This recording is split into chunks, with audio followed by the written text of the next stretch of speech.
let's take out our Bibles and learn together. God loves justice. He commands us to pursue and chase after peace. And obviously, there's a relationship between justice and peace. Without justice, there is no peace. Without peace, there is no righteousness. All of these words biblically are related. So let me ask you a question. How committed are you to the right judgment? Justice being given to all people, not some, but everyone. Learn an important principle, and that is when you deny someone justice, then you are inviting upon yourself the judgment of God. Well, take out your Bible and look with me to the book of Isaiah in chapter 10. Now, in this lesson, we're going to see that what we study can be broken up into two sections. The first section, which is chapter 10, verses 1 through 4, really is a continuation of what we were studying in chapter 9. And then when we begin in verses 5 through 18, we're going to see the beginning of God speaking about judgment upon his people, and that he is going to use Assyria, the Hebrew word Ashur, Assyria, to mediate this justice upon his people. So without any further delay, let's begin. Take out your Bible. Look with me to the book of Isaiah and chapter 10. Now, the chapter begins with the word hoi,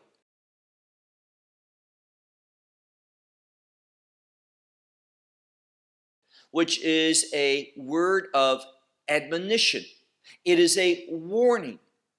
Hoi means how awful something's going to be.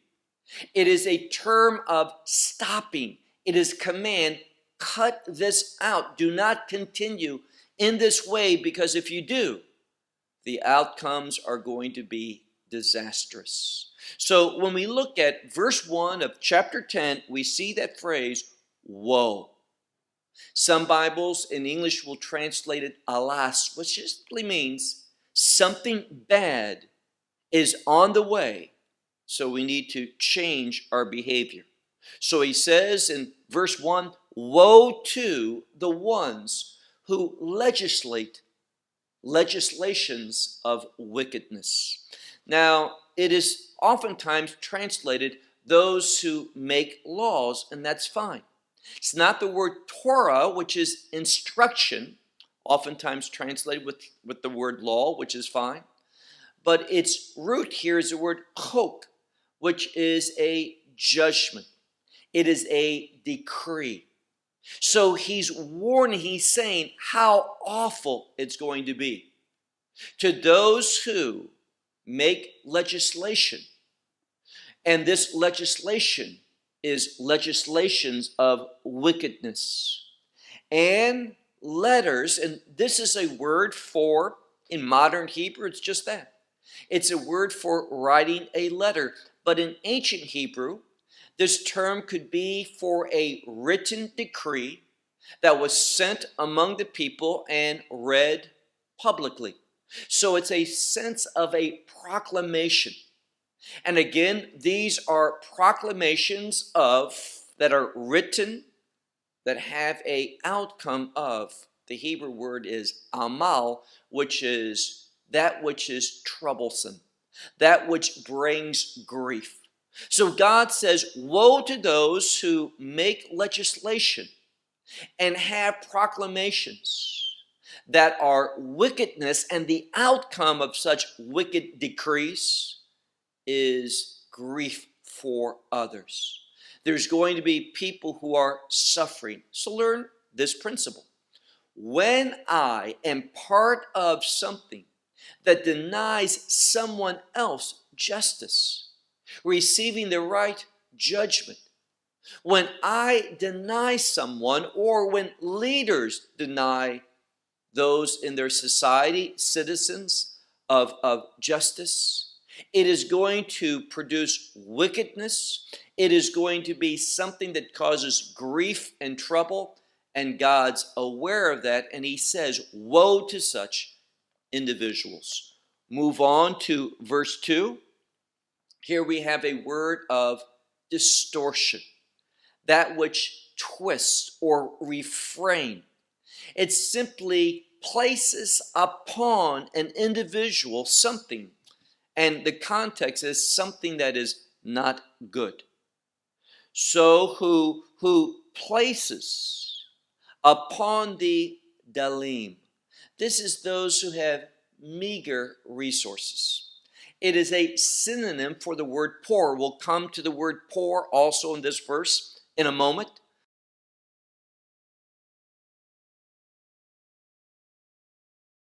But it's a different word.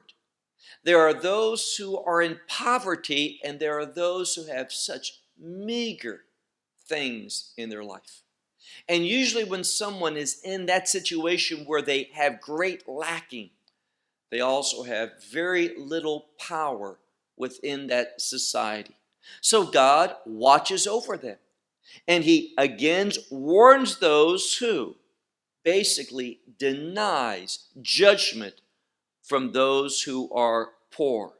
And he says again, the same context, we have to look back to verse 1 that gets the emphasis of what he's saying. Woe to those, in other words, who still, the word here is the word ligzol, who still justice.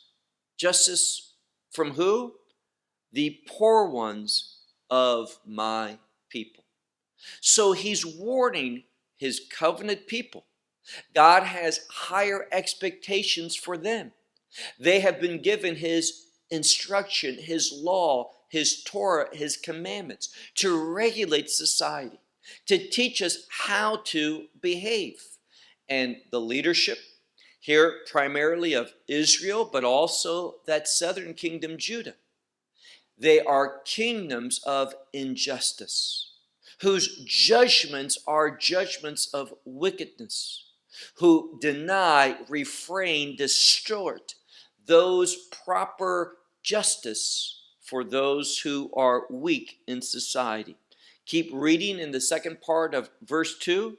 He says, to the ones who make or create a situation where the assets of widows and the provision of orphans are taken away. Now, he uses two words here for plundering and for taking spoil.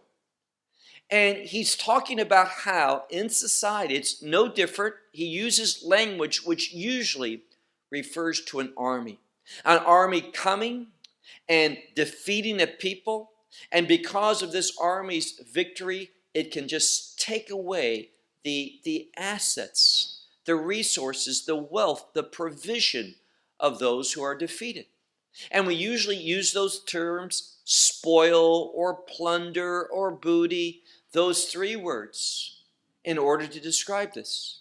And now it's saying that individuals are using their powers to do that same thing. It's referring to a most exploitive society. And that's not what Israel, God's covenant people, are supposed to be creating. So he's warning the people, and look now to verse 3. What happens? What happens when God's people build up, live in a way that produces injustice, and the judgments that are made by the leaders are judgments that deny people justice, righteousness, and is utilized in order to strip things away from the people, to steal what little they have, to take that away. What can we expect? Well, look at verse 3. In verse 3, we have the phrase, and what will you do for the day of visitation? Now, the word here is the word pikudah.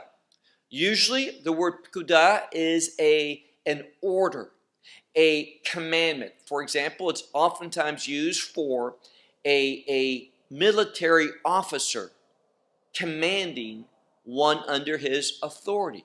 He gives him an order, a command, an edict, however you want to understand this.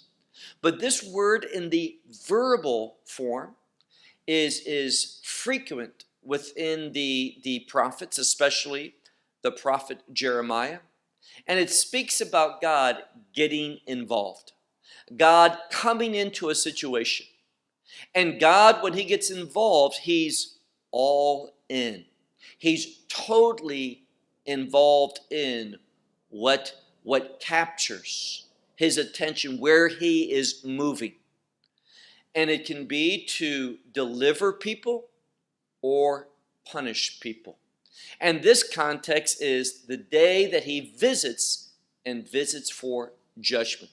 So he says to his people, he says, what will you do in the day of visitation when I come and I get involved in your society? And then he says also, he uses a word that's very well known among the Jewish community, the word Shoah. Shoah is the Hebrew word for Holocaust. And so it speaks about a disastrous event. And he says, what will you do when I visit and bring about a disaster, a horrible catastrophe? He says, it's from a distance now, but it's coming. What will you do? And to whom will you flee to find help? And where will you leave your glory? Meaning those things that you saw as glorious. Those what we could understand as treasured possessions. Where are you going to put them at that time? It speaks about God, him taking away. As the measure you use will be measured back to you. They have impoverished people, and God's saying, don't think that there's a place that you can deposit those assets of yours, those treasured things, that which gives you so much satisfaction and pleasure and self-glory. Don't think there's going to be a place that you can deposit them, or a place that you're going to find those who will help you. Verse 4. Bilti, here it is, without me. It is a synonym for biladai, without me. And he uses a word for bowing down, bending the knee, being brought to submissiveness. Among what? Among the Asir. Asir is a prisoner. So he says, you are going to be made to bow down among being taken prisoner.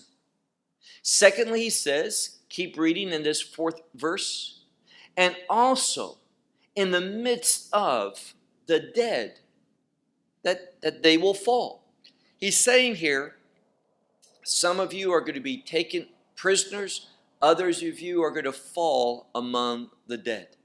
That's what's going to happen when God visits his people, when he puts things in order. And here's another biblical truth which you need to learn, and that's this. When I deny others justice, when I have rules that I follow, judgments that I follow that exploit others, what is going to be the outcome of that? Such behavior, when I take advantage of other people, that causes God, maybe tomorrow, it may be in a week, it may be in a year, but his punishment will come.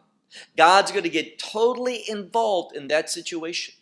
So when I am unkind to a person, that is inviting God's judgment into my life. That's what he's telling his covenant people, that he expects more. They have been instructed with his word, his commandments, his statutes.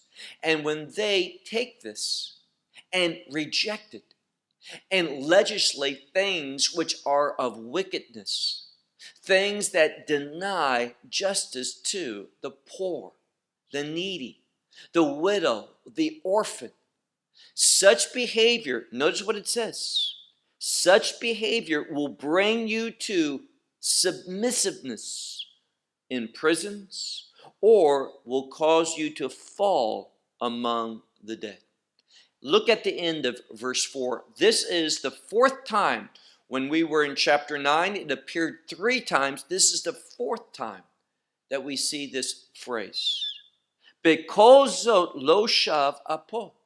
Even though that God's going to do all of this, what he's been saying, nevertheless, this intense punishment is not going to bring about an end. God's not going to begin it and stop. He's not going to withdraw from this time of judgment upon his people. Rather, he says, but here's the good news. Ve'od yado nituya. In the midst of this, still, God's hand is outstretched. So in the midst of his judgment, there's still an opportunity to take hold of God's hand. It is an idiom of repentance, turning and embracing God.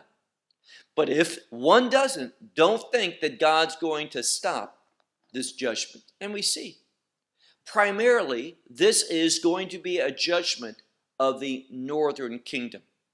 Those 9 plus, usually we talk about the 10 tribes of the northern kingdom.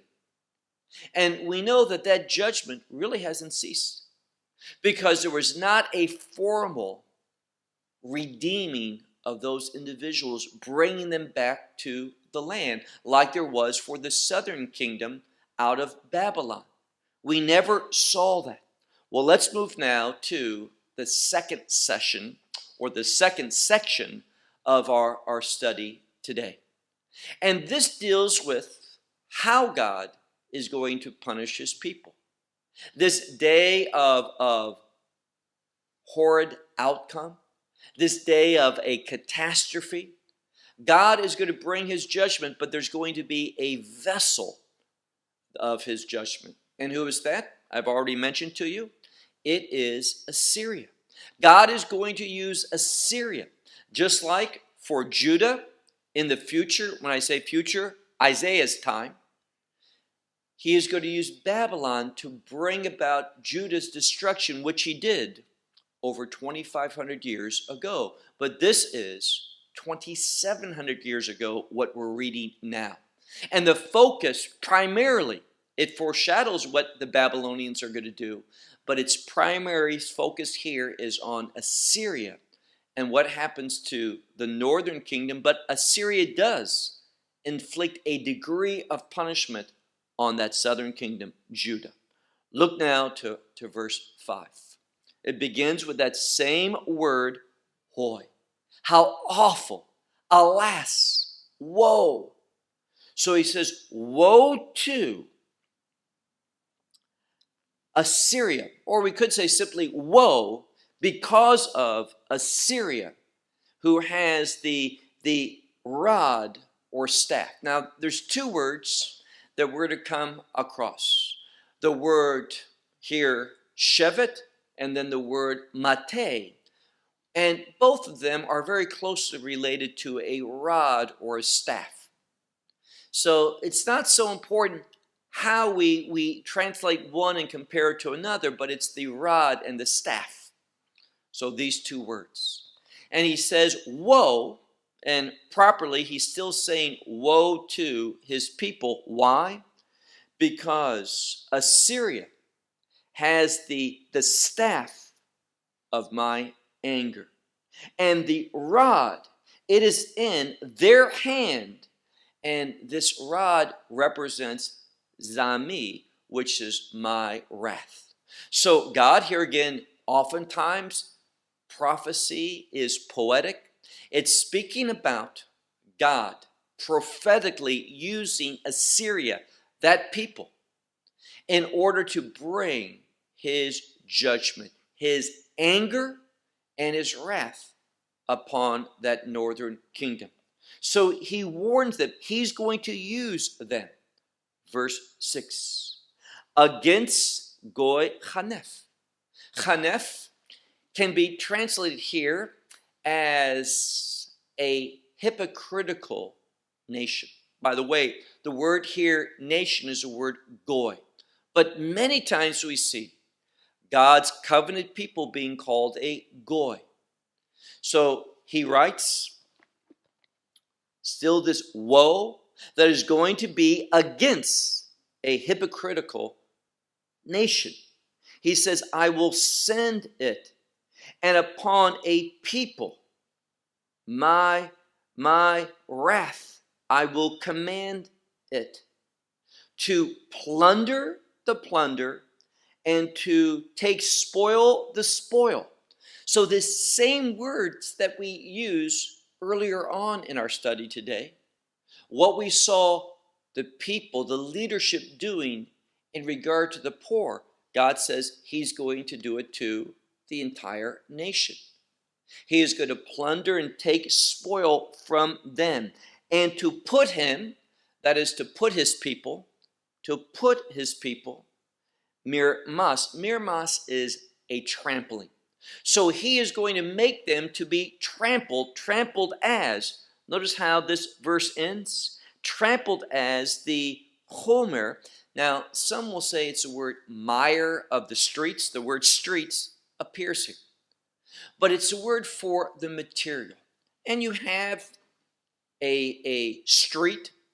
It can be made of stone, of brick. Sometimes it's of the ground itself, and it's going to be trampled upon. And that's what he says. In the same way that a street is just trampled over, gets dirty, no one cares for the street too much, in that same way, God is going to bring Assyria upon primarily that northern kingdom, and they're going to be trampled upon as the mire, as the material of the street, what the street is made out of. Look at verse 7. And he, this would be Assyria. Assyria did not thus imagine, nor, it goes on to say, nor his heart did not think thusly. Now, what God is saying is this, and this is a huge principle that we need to learn. See, many times we need to remember, just because God uses someone doesn't mean that God's pleased with them, or the fact that he uses them is an affirmation that what they did was right or proper or of the right motivations. We've already been told God is going to use, and his history proves this out, that God is going to use Assyria to bring destruction to the northern kingdom. We know in 721, 722 BC, Assyria came and sent the northern tribes into exile, destroyed the nation of Israel, that northern nation. Also threatened and brought havoc, but not destruction, upon Judah. God delivered Judah from Assyria, as we've already talked about that he would in chapter 7. So he's saying here that Assyria, they did this, but they did not have any thoughts, any imaginations that they were doing this out of obedience for God. That's not their motivation to do that. What was their motivation? Keep reading in verse 7. For destruction was in his heart, and to cut down nations and not a few. That's what he wanted to do. He wanted to expand Assyria. Their king wanted to expand their kingdom, taking control of many nations, not for any submissive purpose in light of God's will, not whatsoever. They did it out of anger and hatred for nations, including the nation of Israel. Verse 8. For he will say, surely my princes. And these would be nations that were either enslaved and brought under his authority, or those who entered into a confederacy with him. Sometimes that happened because they were enslaved and defeated. So Assyria will say, surely my princes, altogether they are kings. He's trying to reveal how great he is, that his empire is an empire of a confederacy of kingdoms. He's taken these who he made princes, but in the past, altogether they were kingdoms. And he gives example. Surely as Carchemish is Calno, and is not Arpad is made to be like Hamat, and also is not also as Damascus, so will be who? Shomron. So he's simply giving a list of different kingdoms that he has brought into his confederacy to cause them to submit. And what should stand out for God's people is Samaria. Shomron, oftentimes Bibles will say Samaria, that they too are under his authority. It's going to happen. They submitted because they were dominated by him. Verse 10. Just as my hand found the kingdoms of idolatry. Now God is speaking. And he says, just as my hand, meaning his authority, God's using Assyria to bring these kingdoms of idolatry. That's what we just read in the previous verse. When we went through this list of kingdoms as Carchemish, Calno, Arpad, Hamat, Damasek, and Shomron. All of these were seats of power. And now they're under his authority. And God says, I did this. My hand found these kingdoms of idolatry. And their statutes, and this is a statue of they thought, power. That would cause them, these idols and these statues would cause them to have success in the world. God says, my authority, my hand is synonymous with power and authority. My hand found all of them. And he goes on to say, from Jerusalem and from Shomron, Samaria. Now, I realize that because the Hebrew here is somewhat difficult, somewhat choppy, oftentimes if you're looking into a literal translation, they will have many words in italicized to help you understand. And the point here is simply this. God has brought other nations under his submissiveness, caused them to cease to be, to brought destruction, and God will do that same thing. Notice what stands out here is Jerusalem and Shomron. Now we would think, well, Samaria, sure, but also Jerusalem. It foreshadows what I've already alluded to. And that is in the same way that God used Assyria to bring destruction upon the northern kingdom called Israel. He will bring Babylon to bring destruction. After he brings destruction on the northern kingdom, approximately 140 years later, he'll bring that same destruction using Babylon to bring it upon Jerusalem and Judah. Verse 11. Surely, just as I have done to Samaria, Hebrew Shomron, and to her idols, thus I will do to Jerusalem, and to her, and it's probably translated the same word, idols or images. It's a different word.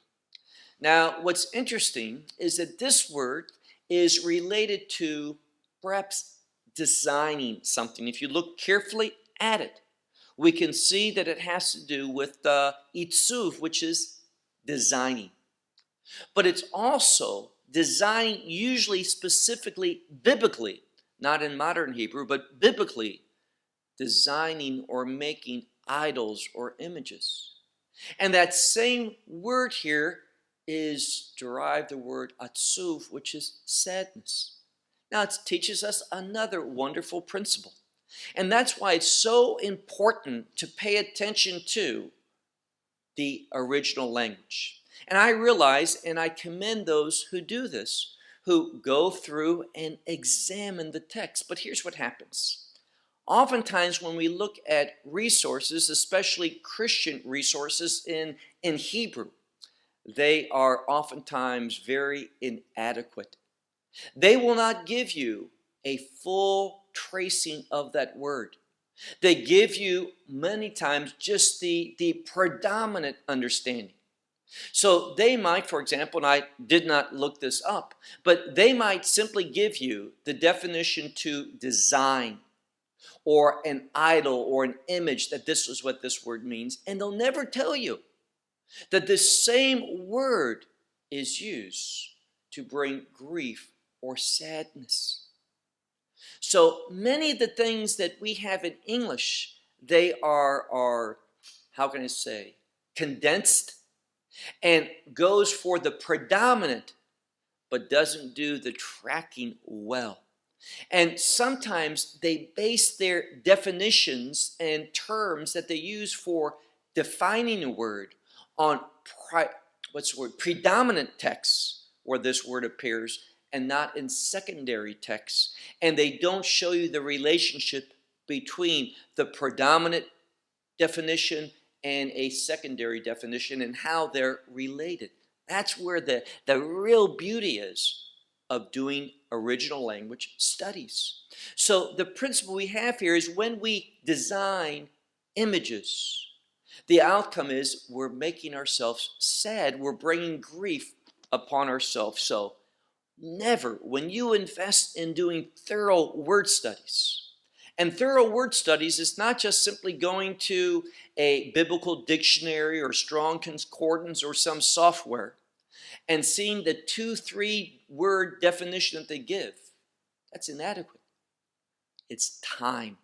You need to see how many places that word appears in the Bible, and then go through all of those occurrences and see really what is the nature, the real meaning of that word. And then it can also help to go to extra biblical sources to see how that word was used in society at that same time. So all of this is very necessary in doing good Bible study. And let me say this, good Bible study is not done quickly. Verse 12. And it shall come about that he, who's the he here? The Lord. How do we know that? We have the word Adonai. And this is the word literally Adonai. Sometimes the 4-letter word Yud-He-Vav-He, which is commonly referred to as that sacred name, Jehovah God and such. Well, this is not that word. It's the word Adonai written out, Adonai. So the Lord, he will, and this could be my master, will perform all of his work. Where? On Mount Sion. Here again, what's surprising here is that there's references when predominantly this passage is about Shomron, Samaria, the northern kingdom. But there's sprinkling of Judah, Jerusalem, and Sion, that southern kingdom. He says, and it will come about that I will perform, that is, the Lord will perform all of his work on Mount Sion. And in Jerusalem, he says, I will visit. It's that same word for visitation, being all in, totally involved, upon the exalted fruit of the heart. Whose heart? The king of Assyria. Now, this is here, and it has very significant implications. It says that God, he did not make Assyria do this. He utilized what Assyria wanted to do in their own selfish, sinful desires. God used it for his purpose. He didn't cause it. And he says because what they did was wrong, their motivation, they didn't do it. Assyria, Babylon, They didn't do it out of a desire to serve and honor God. They did it for their own selfish reasons. And therefore, God says, I'm all in against them. After I finish using them for what I want to do in Samaria and in Judah, in Jerusalem, on Mount Zion, and there was a message to them. We've already saw that in chapter 7. He says, after I do that, I will visit. Some will say the pride of his heart, the exalted fruit of his heart. Whose heart? The king of Assyria. And upon the splendor of his haughty, his raised up eyes. And this is all about pride and arrogancy and doing what he wanted to do. No submissiveness, no thoughts to God's purpose, and therefore God will bring judgment upon Assyria as well. Verse 13. For I will say, my hand with power I have done this, and with wisdom, for I have functioned with understanding. Now, who's speaking here? He's quoting what the king of Assyria is saying. He's saying, with the power of my hand, I've done this. I brought destruction to Israel. And because with wisdom and with my understanding I function, and I have removed the borders of the people, and I have stolen the treasures, their treasuries, and I will bring down the inhabitants as a valiant knight. It's the word here, avir, which is usually translated like a knight in King Arthur's Round Table, that medieval word for a knight. Well, this is a word for a valiant warrior in Hebrew. Modern Hebrew means a knight, means ancient times. This is what the king of Assyria is saying. I've done this. And notice how he's referring to himself. It was so easy. He says, my hand found like a nest the wealth of the peoples and their money. It was as though it was like eggs that were left in all the land. Everywhere he went, it was like the eggs in a nest were just abandoned, and he could just easily take it. He says, I have gathered and I have not experienced what? No weighing. If there's a nest, you would expect that there would be the mother bird or the father bird, but he says basically no weighing was moved and no mouth chirped, no mouth was open and chirped. He had total freedom to do this, he thought. But here's the problem. He did so in arrogance and in defiance against the will of God. Now, understand this properly. God used him. His actions accomplished the will of God, but he did not do it in obedience to the will of God. He did it for selfish purposes. He did it in defiance to what was right. What he did was not motivated from an inner quality of justice and judgment and righteousness and wanting to bring honor to God.